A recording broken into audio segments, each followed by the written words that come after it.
Hey guys, all right, so for this activity, we're going to be reading about the Dubo octopus. The Dubo octopus is a relatively newly identified species. It lives in the depths of the ocean, and all living things or organisms have a scientific name in order to classify them so we can better understand who they're related to, how they've evolved, and maybe how we can use them to better science in the future. So basically, the Dubo octopus being newly discovered doesn't have a scientific name yet. And do we even know that he's living? Well, you and I, if we were to see the Dubo octopus, we would very much clearly know that he's living. That's a no-brainer.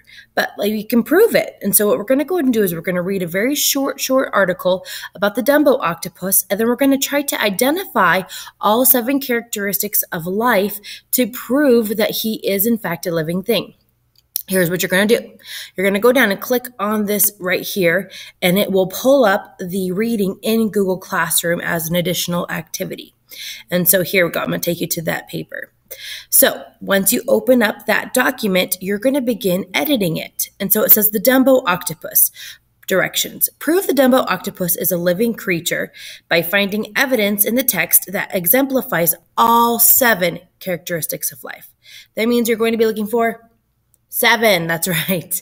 7 examples of how he's a living thing. You're going to highlight the evidence and then add a comment explaining which characteristic you think that's an example of and why is it an example of that characteristic. So you're not sure what I mean? Well, you're watching this video and I'm telling you all about it. So here we go.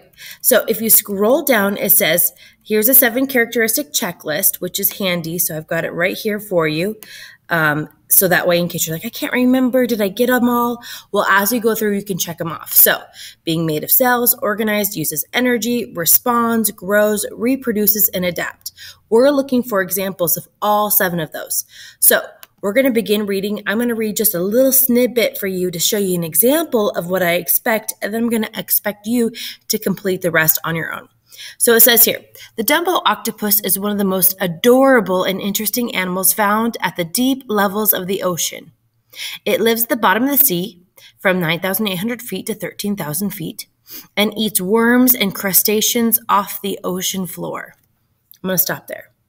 So we know that he lives in the deep levels of the ocean and that he eats worms and crustaceans. Crustaceans, a fancy word for crab and shrimp and krill. Okay, so if he eats, is that an example of life? What example would that be? Well, is it being made of cells? I don't think so. Is it being organized?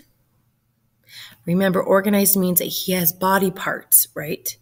Anytime it talks about a body part, well, he's organized enough because his cells have built tissues together, which have built organs and organ systems. So anytime we see a body part, we know he's organized. Doesn't really talk about a body part. Uses energy. I think that's the one, you guys. Anytime you eat, you're eating because you're going to use that energy. So here's how you would do this. You're going to go ahead and highlight that phrase. Okay, I've highlighted, left click, drag and drop. And then I'm going to go ahead and click this little plus sign, add a comment. Boom.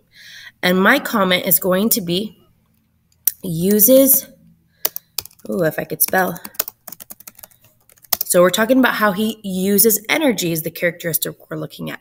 And because he eats shrimp and krill, we know he uses energy. Or if it talks about him moving, that might be a really great example of using energy. One other thing you'll notice is that when I make a typo or I misspell a word, I go back and fix it. I'm going to expect you to do the same. But what if you're like, crustaceans, I don't really know how to spell that, okay? Well, use your tools. Double click, see, oh, nope, that's not right. So maybe I need to go back in the text and find the word. But I want you to keep going until you actually spell the words correctly, okay? And I know that I shouldn't have started a sentence with because, but we're going to overlook that for today. Now, you're not done. You need to hit the comment button. Then it'll post it there, and I'll be able to read your comments. Watch out for this, though. You don't want to accidentally hit your checkbox because the comment will go away. Okay, so you want to leave the comments, but let's say I hit undo. because there's this magical undo button. Oh, I guess it doesn't undo comments. Just joking. So uses energy, right? And then we'll pretend like I did the rest. Okay, so now that I know I did uses energy, I want to check it off my checklist.